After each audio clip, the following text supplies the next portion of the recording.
Daniel Carter had heard all the sayings before that love cools off after a few years. That marriage comes in seasons. That silence is normal when life piles on stress. He told himself those things. 2. Because it was easier than facing the shadow creeping into his home. Lisa had been distant for months. She claimed exhaustion after long shifts.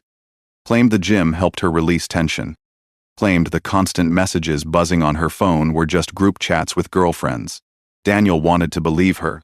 He convinced himself this was simply another rough patch in the long road of marriage. But somewhere inside, a whisper of doubt began to grow louder with each passing week. He noticed how quickly she locked her screen when he walked into the room. How she suddenly angled her phone face down on the counter. He noticed the late-night showers. The rush to rinse away sweat that didn't come from sleep. He noticed her scent different perfumes at different times. Not the simple floral one she'd always worn. At first, he told himself not to overthink. She deserved privacy. She worked hard. Maybe she was just reinventing herself. But the signs stacked up like bricks, one on top of another, until the weight pressed on his chest at night and robbed him of sleep. Daniel wasn't a jealous man by nature. He had built his life with his hands. Running a construction business that demanded patience and planning, he believed in fixing problems, not exploding over them. But this creeping suspicion felt different. It was like watching a crack form in the foundation of a house. Small at first, but if ignored, capable of bringing everything down. One ordinary evening, the turning point arrived. Lisa had left her laptop open on the kitchen table, rushing upstairs to shower before dinner. Daniel only meant to check his work schedule, pulling the computer closer to search for a file. But the screen was already awake, the inbox wide open. A message glowing at the top. It was short, simple, but it struck like a hammer to the heart. Last night was unforgettable. Your scent is still on me. His breath caught. He reread the words, hoping he had misunderstood. But there was no misunderstanding. No husband should ever see those words written to his wife. His chest burned, but his hand stayed steady. He closed the laptop softly, the way a man might close the lid on a coffin. He stood still for a moment. The room silent, except for the faint sound of water running upstairs. A storm wanted to rise in him, anger, betrayal, humiliation. But Daniel forced it down. He knew himself well enough to understand the difference between impulse and clarity. This was not the time to confront her, not the time to yell, not the time to demand answers she would deny anyway. Instead, his thoughts sharpened like steel. He reminded himself of the men he'd worked alongside. Men who built with precision, who measured twice and cut once. That was what he would do here. No scenes, he thought. No shouting. Not yet. I'll get proof. In that instant, Daniel made a vow. He would not let this betrayal define him with weakness. He would not be the man who begged or screamed. He would be the man who knew, who waited, who planned. Whatever truth lay beneath the surface, he would uncover it not just for his marriage, but for his own dignity. Upstairs, Lisa stepped out of the shower, humming softly as if nothing were wrong. But downstairs, Daniel Carter had already crossed an invisible line. The man she thought would remain blind had opened his eyes. And once open, they would never close again. The morning after reading that message, Daniel drove to work as if nothing had changed. The roads were the same. The sky was the same. But inside, he knew his world had shifted. He built houses for a living. But now it was his own home that felt like it was crumbling.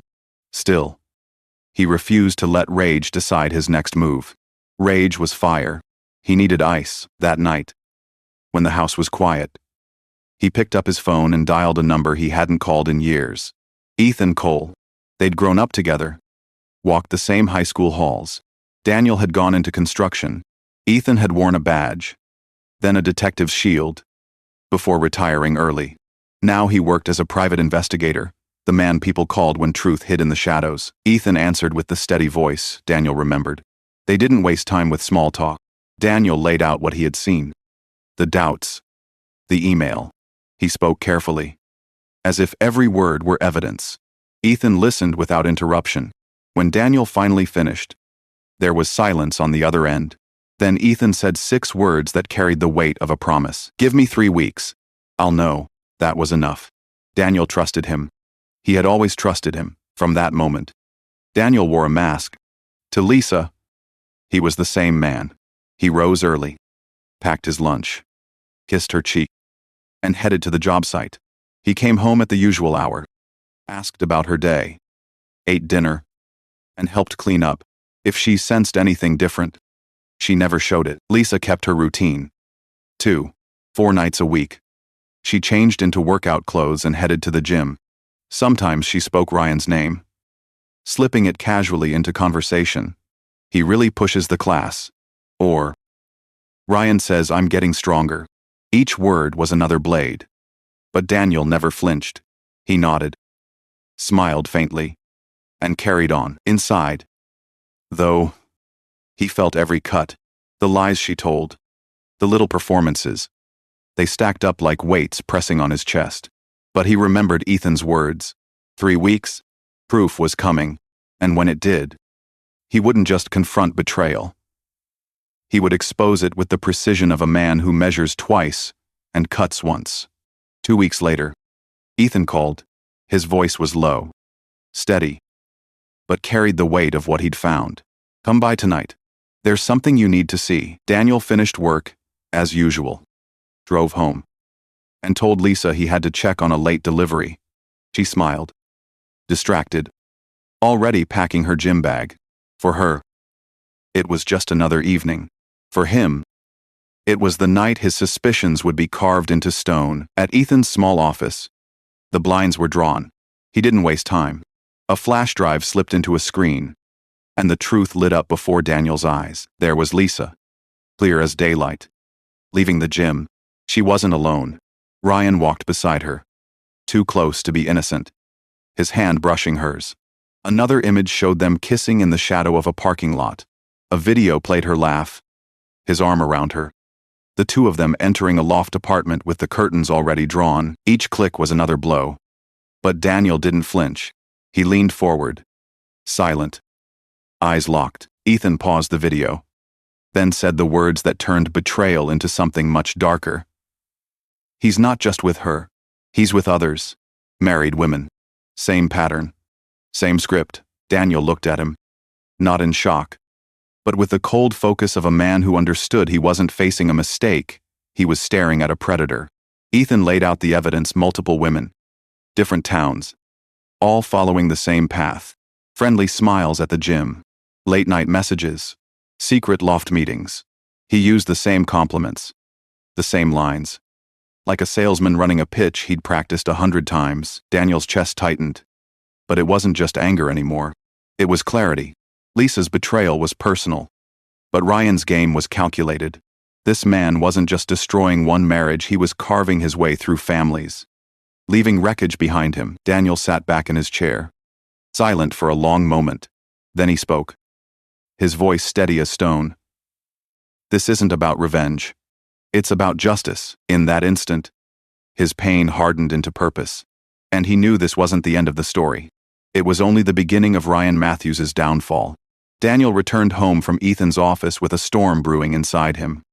But on the surface he was calm, collected. While Lisa laughed at something on television, he sat in his study and began his work. Every file Ethan had given him: photos, videos, timestamps he organized with precision, dates in one folder, names in another, screenshots carefully labeled. It was no longer chaos. It was a blueprint. The more he studied, the clearer the pattern became. Ryan Matthews wasn't improvising. He was running the same script on every woman he targeted. Compliments about strength, messages about escaping the dullness of marriage, secret meetings dressed up as training sessions. Each woman convinced she was special, when in truth she was only one more line in his playbook. Daniel cross-referenced the faces. One belonged to Melissa, the wife of an architect Daniel had worked with years ago. Another was Claire, married to a man who owned a construction supply store. These weren't strangers. These were men he knew. Men whose families were being gutted without their knowledge. He reached out carefully, one at a time. A quiet conversation at a coffee shop, a discreet visit to a backyard under the cover of evening. The reactions were all the same: first disbelief, then devastation, then the slow, rising burn of anger. One husband stared at the photos until his hands shook. Another closed the laptop and pressed both palms to his face. Silent tears cutting through silence that seemed to last forever. Daniel never gloated, never revealed his own wound. He only listened. And when the moment was right, he spoke the words he had repeated to himself countless nights. The pain is the same. What changes is what we do with it. Those words settled like stone in their hearts. Slowly. A pact formed not built on vengeance, but on justice. They would not turn against their wives in drunken rage. They would not let Ryan continue his predatory game. Together, they would end it. No names would be exposed. No families dragged through public shame. Only Ryan. Just him. And so, in quiet kitchens and hushed phone calls, the framework of a plan began to rise. A plan that would not just reveal the truth, but carve Ryan's downfall in front of the very community he had deceived. The regional CrossFit championship had been on the calendar for months. Every gym in the region was buzzing about it. And Ryan Matthews was the star attraction. His face was plastered across posters, his name printed on banners, his reputation polished to a shine by sponsors eager to claim him as the next big fitness icon. Families were planning to attend. Local media had promised live coverage, and businesses were circling him like vultures around a fresh carcass, ready to offer contracts. Lisa couldn't stop talking about it. At dinner, she chattered about how Ryan was training harder than ever, how the crowd would go wild when he stepped onto the floor. She described the event like it was going to be his coronation. Daniel listened with calm indifference, nodding at the right times, sipping his water, hiding the storm that was building beneath his composed expression. She had no idea that while she spoke of Ryan's glory, Daniel was already planning his ruin. Ethan had been clear from the start. Proof meant nothing if it stayed locked in a folder. If they wanted to stop Ryan, if they wanted to break his cycle, they needed to expose him in a way no one could deny, no one could ignore. That's when the idea took root to turn Ryan's moment of triumph into the very stage of his destruction. Daniel reached out to an old client, Jared Hayes, a technician who handled audiovisual setups for large events. Jared was a man of discretion, one who valued quiet favors and trusted Daniel's integrity.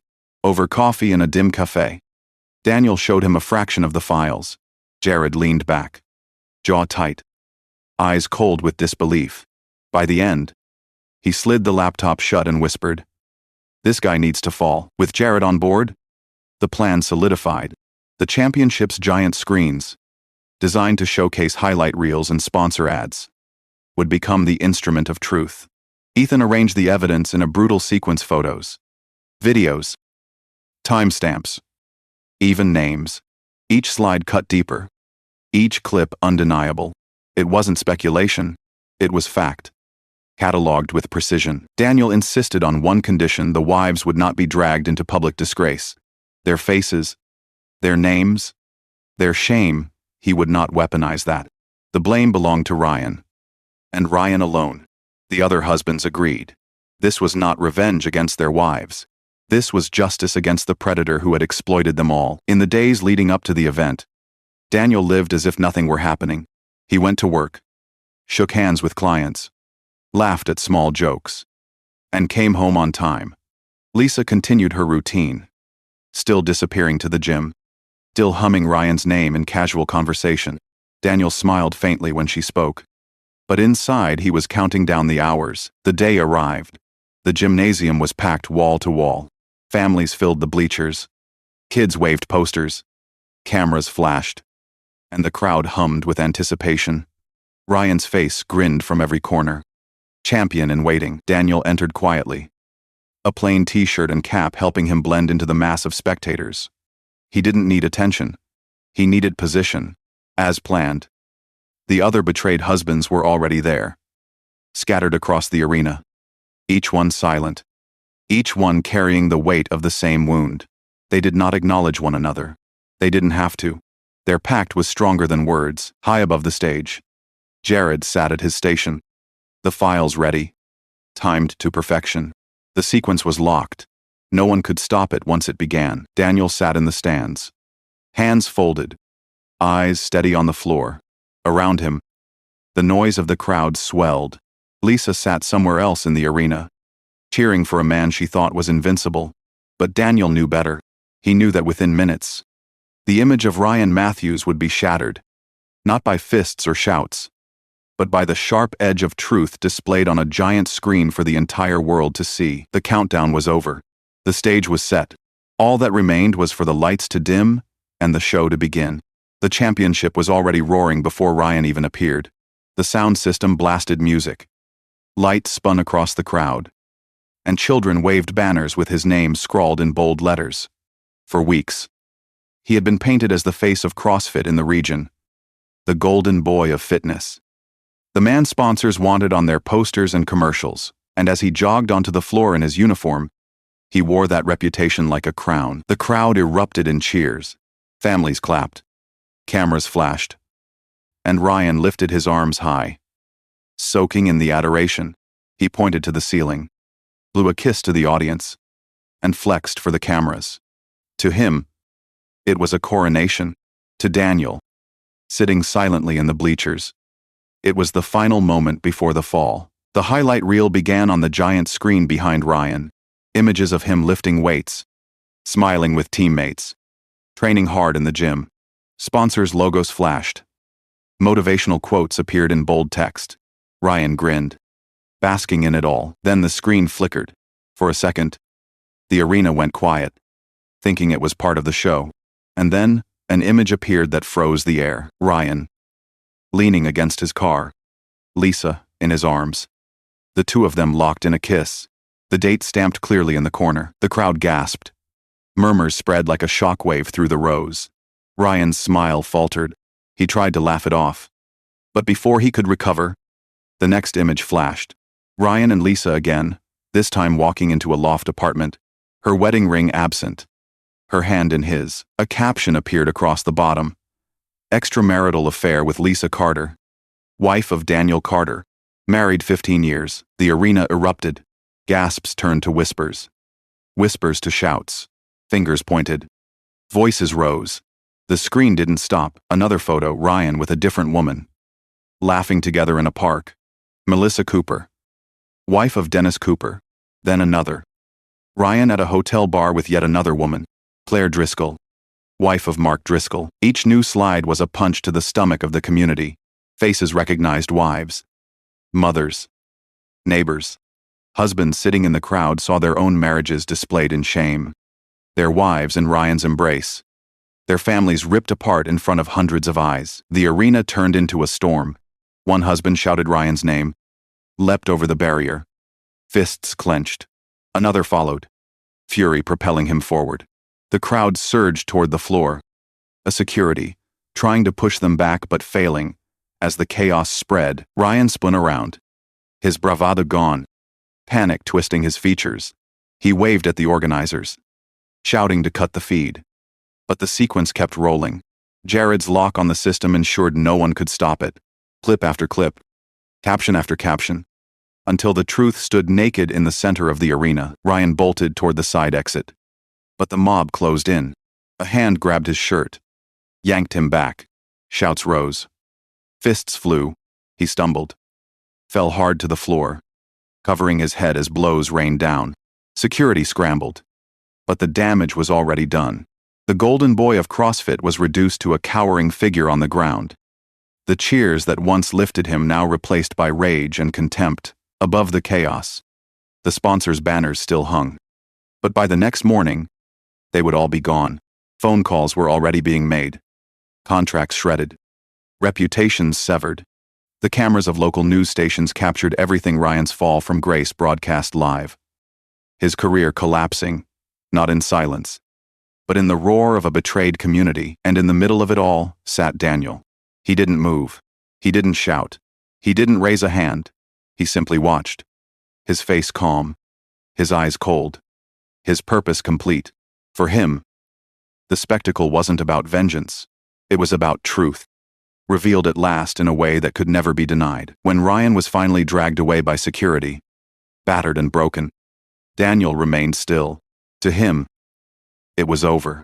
The man who had invaded his home, who had preyed on so many others, had been unmasked before the world, and Daniel Carter, silent and steady, I had never lifted a fist. Justice had spoken loud enough without him. That night, the house was still. Daniel sat at the kitchen table, the clock ticking softly on the wall. His truck was in the garage, his hands resting calmly in front of him. On the chair beside him stood a single suitcase. Lisa's? Inside were her clothes, her essentials. On the table lay a folder with her documents, neatly stacked. Nothing dramatic, nothing violent, just final. The front door creaked open. Lisa stepped inside, her face blotched with tears, her shoulders trembling beneath her coat. She froze when she saw the suitcase waiting for her. "Daniel," her voice broke, small and desperate. "Please." "It's not what it looks like," but Daniel's eyes told her everything he already knew it all. He stood slowly, picked up the folder, and set it on top of the suitcase. His voice was calm, steady, each word measured. "I forgive you for my peace, but you're no longer my wife. Gather your things and leave." Lisa collapsed into sobs. She dropped to her knees, clutching the handle of the suitcase like it was a lifeline. "It was just a phase," she pleaded. "A mistake. I was confused. You've always been the love of my life.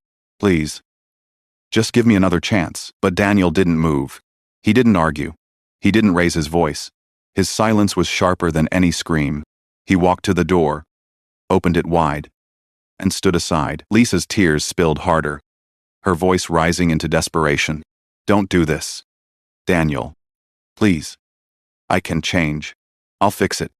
I'll be better." Still, he said nothing. The night air slipped through the doorway, cool and final. At last, Lisa understood. Her sobs quieted into shuddering breaths. She rose unsteadily, lifted the suitcase, and walked toward the door. Her steps echoed like farewells that would never be taken back. She paused for a moment, searching his eyes one last time. But there was nothing left for her there. No love, no anger, not even hate. Just the emptiness of a man who had already let go. Daniel turned his face away, and with that, the last thread between them broke. The door closed behind her. Final. Lisa packed what little pride she had left and moved in with her mother. The neighborhood whispers followed her, sharp and merciless. Everywhere she went, eyes lingered, voices hushed. She carried shame like a second skin, heavy and unshakable. Ryan disappeared from town, his glory shattered overnight. The sponsors who once praised him erased his face from their ads. Lawsuits followed, husbands demanding justice, families demanding accountability. His name, once celebrated, was now spit out like a curse. Daniel sold the house that had carried too many memories of silence and betrayal. He bought a smaller place in a quiet neighborhood and renovated it with his own hands.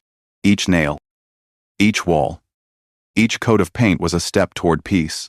He rebuilt not just a house, but himself. And in that stillness, he found clarity. Betrayal doesn't just break a man, it remakes him. I chose not to explode. I chose to expose. And in the silence after the storm, I found my dignity. That was my freedom. Men, if you were Daniel, would you have walked away quietly? Or stood and exposed the truth? Share your thoughts below. And don't forget to like, share, and subscribe for more stories that cut to the truth.